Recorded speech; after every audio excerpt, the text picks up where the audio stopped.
وقت گزرتا گیا، اس کے بعد نحور اور ابرام نے اپنی بیویوں کو لیا۔ نحور کی بیوی کا نام ملکہ تھا اور ابرام کی بیوی کا نام سارائی تھا۔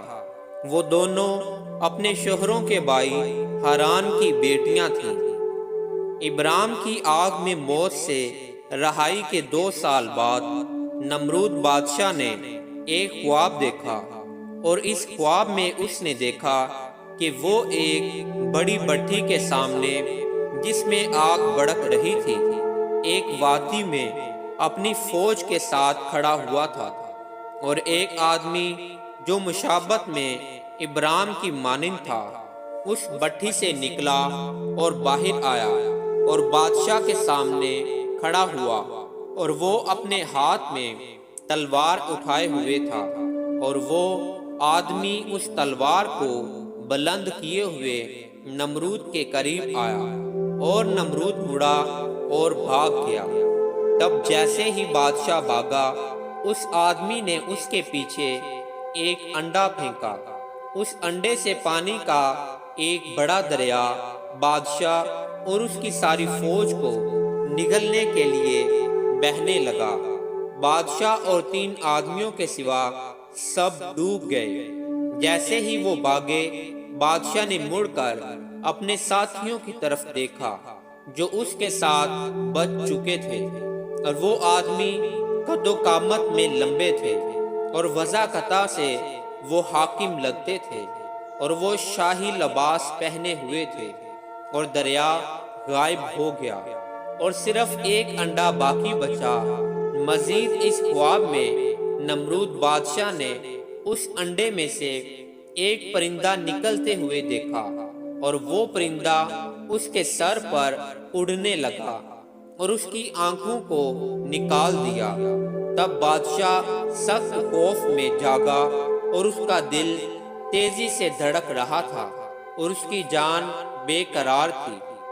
بادشاہ نے صبح ہوتے ہی اپنے عقل مند آدمیوں کو بلایا اور انہیں اپنا خواب بتایا، اور اس خواب کی تعبیر طلب کی، اور عقل مند آدمیوں میں سے ایک نے، جس کا نام انوکی تھا، یہ کہتے ہوئے جواب دیا: دیکھو، یہ خواب اس بدی کا پتہ بتاتا ہے جو ابرام اور اس کی اولاد کے ذریعے وقت آنے پر بادشاہ پر آئے گی۔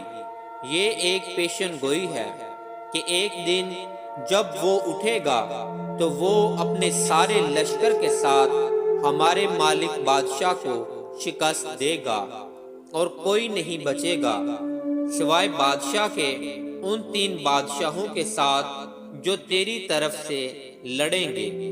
دریا اور پرندے کا ایک انڈے میں سے نکلنا اس آدمی کی اولاد کی پیش گوئی کرتا ہے جو آنے والے دنوں میں ہماری قوم اور ہمارے لوگوں کے ساتھ بہت زیادہ بدی کرے گی۔ اس خواب کا صرف یہی مطلب اور تعبیر ہے۔ اے میرے مالک بادشاہ، تو اچھی طرح جانتا ہے کہ کئی سال پہلے تیرے مشیروں نے اس آدمی کے بارے میں تجھے بتایا تھا۔ یہ تیری بدقسمتی ہے کہ تو نے ابھی تک اس آدمی کو زندہ رہنے دیا، اور جب تک وہ زندہ ہے تیری بادشاہت خطرے میں ہے۔ انوکی کی باتوں کا بادشاہ پر گہرا اثر ہوا، اور اس نے ابرام کی زندگی لینے کے لیے رازداری سے مخبروں کو بھیجا، لیکن بادشاہ کا منصوبہ ابرام کے غلام علی اثر، جسے بادشاہ نے ہی ابرام کو دیا تھا، اس کی وجہ سے ناکام ہو گیا، کیونکہ اسے بادشاہ کا مقصد معلوم ہو گیا، اور اس نے اپنے مالک کو یہ کہتے ہوئے آگاہ کیا: اٹھو، یہاں سے فوراً نکل جاؤ تاکہ تباہی سے بچ جاؤ۔ اور اس نے ابرام کو بادشاہ کا خواب بتایا اور ان عقل مند آدمیوں کی تعبیر بھی بتائی۔